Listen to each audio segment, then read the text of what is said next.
এর খানিক পরেই আমার শাশুড়ি ফোন করে আমার সঙ্গে কান্নাকাটি করলেন। বললেন, তুমি তো আমার নিজের মেয়ের মতোই মা। আমার মেয়ের থেকে তোমারে কোনোদিন আলাদা চোখে আমি দেখি নাই। তোমার কাছে তোমার এই মায়ের আকুল আবেদন, তুমি মামলা মোকদ্দমা কইরো না। তুমি যা চাও তাই পাবে মা। আমি তোমার নামে বাজারের জমির অর্ধেকটা দলিল করে দিব। এখন চাইলে এখনই, তবু এইসব ঝামেলায় তুমি যেও না। ওনার কথা শুনে আমার মেজাজ এত খারাপ হলো। আমায় লোভ দেখাচ্ছে, জমির লোভ, টাকার লোভ। এই জমি আর মাসে মাসে টাকা দিয়ে আমার কি লাভ হবে? জমি বা টাকাই কি সব? আমার সঙ্গে যে অনাচার হয়েছে তা কি আমি এসব দিয়ে ঢাকতে পারবো? পারবো না। কিছু মানুষ লোভী হয়, অর্থের বিনিময়ে নিজেকে তারা বিকিয়ে দেয়, চুপচাপ সব হজম করে। কিন্তু আমি তো এমন লোক না। আমি মুখ বুজে সব সহ্য করতে পারবো না। অন্যায় আমি কখনোই মাথা পেতে নিব না। আমি আমার প্রতি করা অনাচারের বিরুদ্ধে লড়বই। পুরুষ হয়েছে বলেই যে নারীর উপর জুলুম করার অধিকার তার নাই, তা আমি তাকে শিখিয়ে দেব।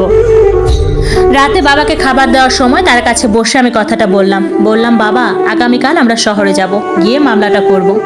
বাবা কি যে খুশি হলেন আমার এই সাহস দেখে।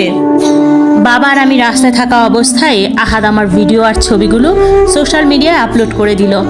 কিন্তু আমরা হারিনি, আমরা দমে যাইনি। বাবা আমায় নিয়ে সরাসরি থানায় না গিয়ে একজন এএসপির সঙ্গে দেখা করলেন।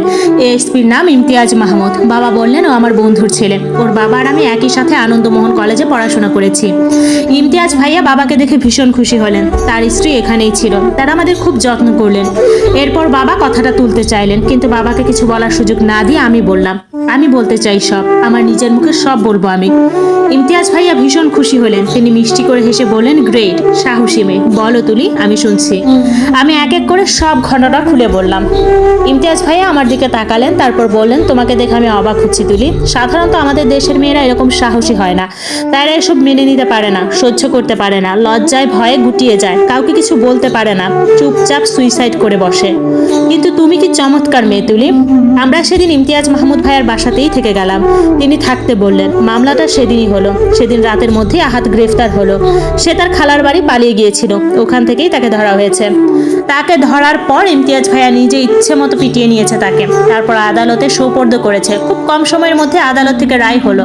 অনলাইনে আমার আপত্তিকর ভিডিও ছড়িয়ে দেওয়ার দায় 14 বছরের সশ্রম কারাদণ্ড দেওয়া হয় তাকে, এবং কিছু টাকাও জরিমানা করা হয়। এছাড়া আমায় না জানিয়ে, কোনো রকম অনুমতি না নিয়ে দ্বিতীয় বিয়ে করার জন্য মুসলিম আইন অনুযায়ী আলাদাভাবে 1 বছরের সশ্রম কারাদণ্ড, এবং আমার মোহরানার যতটা টাকা ছিল তাও তাকে সঙ্গে সঙ্গে পরিশোধ করে দিতে হয়েছে। এবং এই সুযোগে আমি আমার ডিভোর্সও নিয়ে নিলাম। সবকিছু দিয়ে তার অবস্থা ফতুর। শুনেছি বাজারের জায়গাটাও বিক্রি করতে হয়েছে। তার মায়ের এখন কি হবে? কে দেখবে তার মাকে? আর বিথির কি হবে?